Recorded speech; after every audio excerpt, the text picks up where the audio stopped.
যে 12 তারিখের নির্বাচনে বাংলাদেশের মানুষ বিএনপিকে নির্বাচিত করেছে। আমরা 17 ফেব্রুয়ারি সরকার গঠন করেছি। 12 তারিখের নির্বাচন পর্যন্ত আমরা একটি দল ছিলাম, একটি রাজনৈতিক দল। কিন্তু 17 তারিখে যখন আমরা সরকার গঠন করেছি, আমরা তখন বাংলাদেশের প্রত্যেক শ্রেণী পেশা মানুষের সরকার। এটি কারা আমাদেরকে ভোট দিয়েছে, কারা আমাদেরকে ভোট দেয়নি, সেটি আমাদের কাছে বিবেচ্য নয়। এই বর্তমান সরকার, সরকারকে যারা ভোট দিয়েছে তাদের যেমন বর্তমান সরকার, যারা বর্তমান সরকারকে ভোট দেয়নি তাদেরও সরকার হলো বর্তমান সরকার। আমরা সকলের জন্য কাজ করতে চাই, আমরা সকল ধর্ম মানুষের জন্য কাজ করতে চাই, সকল শ্রেণী পেশার মানুষের কাজ করতে চাই। আমাদের কাছে মুখ্য বিষয় হচ্ছে, বর্তমান সরকারের মুখ্য বলতে হচ্ছে যে বাংলাদেশের জনগণ এবং বাংলাদেশের মানুষ। ইনশাআল্লাহ আগামী 1 বছরের মধ্যে, এই যে কয়েকদিন আগে বাজেট উপস্থাপিত হলো, এই বাজেটে আমরা অর্থ বরাদ্দ করেছি। আগামী 1 বছরের মধ্যে প্রত্যেকটা উপজেলা ইনশাআল্লাহ আমরা প্রত্যেকটি উপজেলা, বাংলাদেশের 600 উপজেলা, 600 উপজেলায় এই যে আজকে যেরকম মাত্র আমরা আজকে দিতে পেরেছি 150 পরিবারের কাছে, 150 মায়ের হাতে আমরা ফ্যামিলি কার্ড তুলেছি। আগামী বছরে 1 বছরের মধ্যে প্রত্যেক উপজেলা আমরা অন্তত 8000 পরিবারের হাতে আমরা ফ্যামিলি কার্ড তুলে দিব। প্রত্যেকটি উপজেলা অন্তত আল্লাহর রহমতে 8000 পরিবার, 8000 মায়ের হাতে আমরা ফ্যামিলি কার্ড তুলে দেব আগামী 1 বছরের মধ্যে। তার জন্য আমরা অর্থ বরাদ্দ রেখেছি বাজেটের মধ্যে।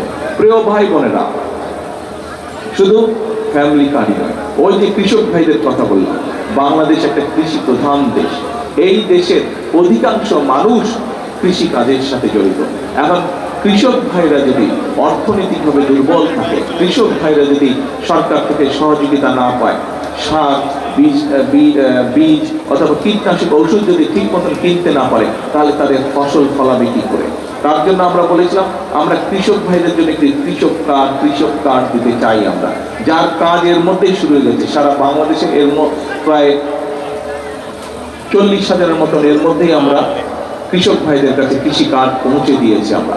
ইনশাআল্লাহ আগামী 1 বছরের মধ্যে নতুন বাজেট হয়েছে, আমরা সেই বাজেটে অর্থ বরাদ্দ রেখেছি।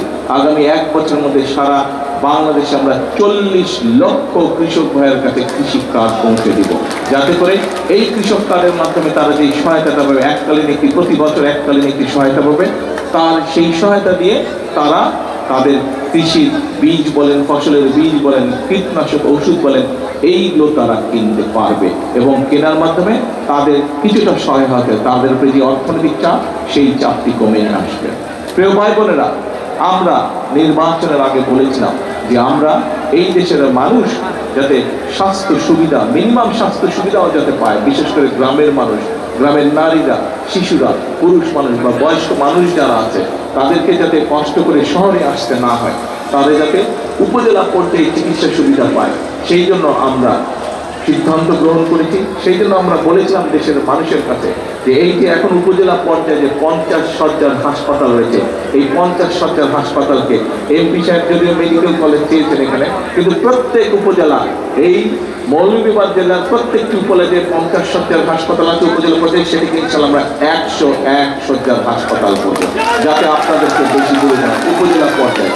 এবং শুধু উপজেলা পর্যায়ে আমরা হাসপাতালই করবো না, এই হাসপাতালগুলোতে আমরা জানি বহু মানুষের কিডনির প্রবলেম আছে, তাদেরকে যাতে দূরে যেতে না হয়, সেই হাসপাতালে, উপজেলা হাসপাতালে যাতে তারা কিডনি ডায়ালিসিস করার সুবিধা হবে, সেজন্য কিডনি ডায়ালিসিস করার মেশিন প্রত্যেক উপজেলা হাসপাতালে আমরা নিয়ে আসবো। প্রিয় ভাই বোনেরা, আমরা একটু আগেই বলেছি যে ছোট বাচ্চাদেরকে, প্রাইমারি স্কুলের বাচ্চাদেরকে আমরা নতুন স্কুল ড্রেস এবং ব্যাগ তাদের কাছে পৌঁছে দিতে চাই। আমাদের বাচ্চাদেরকে শুধু লেখাপড়া শেখালেই চলবে না, আমাদের দেশের বাচ্চাদের মধ্যে অনেক গুণাগুণ আছে।